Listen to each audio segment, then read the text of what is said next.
Nei kalnų, nei ežerų, nei lankytinų objektų. Kadaise Naisiai buvo tik paprastas lygumų kaimelis šiaurės Lietuvoje.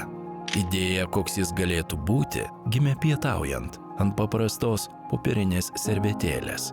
Naisiuose augęs verslininkas Ramūnas Karbauskis nupiešė kalną, vietą, turėjusią tapti renginių erdve po atviru dangumi. Aktyvi kaimo bendruomenė padėjo kraštiečiui įgyvendinti ne tik šią, bet ir daugybę kitų idėjų. Naisiuose buvo supilta įspūdingo dydžio baltų arena, galinti sutalpinti iki 30 000 žmonių. Iškastas Laimės ežeras su meilės sala ir unikaliu gyvų lelijų muziejumi. Suformuotas Alkos kalnas, įrengtos saulės ir ugnies aikštės, nutiestas miško žiedų takas ir pasodinta obelų alėja. Pasiklausyti paukščių giesmių kviečia Inkilų muziejus. Naisiuose veikia vienintelis Lietuvoje baltų dievų muziejus, globojantis daugiau nei 100 skulptūrų.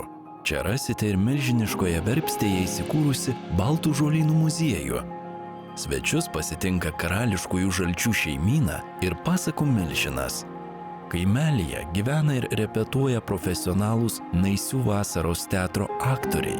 Jie kasmet surengia po kelis šimtus nemokamų pasirodymų visoje Lietuvoje. Kultūros mylėtojai užsuka į poeto Zigmo Gaidamavičiaus Gėlės gimtąjį namą ir Naisių žemės istorijos muziejų. Kaimą puošia beveik 3 metrų aukščio paminklas, skirtas poetui Justinui Marcinkevičiui. Naisiuose įsikūręs Žemaitukų žirgynas, čia auginami išskirtinės lietuviškos veislės ristūnai. Vaikystės pramogomis vilioja žaidimo aikštelė ir šeimos poilsio erdvė. Išalkusius ar norinčius ilgiau paviešėti kviečia restoranas ir svečių namai Baltas gandras. Vos 5 kvadratinių kilometrų kaimelyje iš viso yra net apie 30 lankytinų vietų.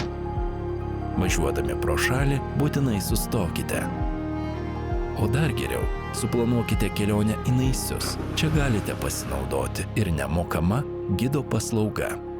Viską pamatykite savo akimis ir patirkite įsimintiną nuotykį.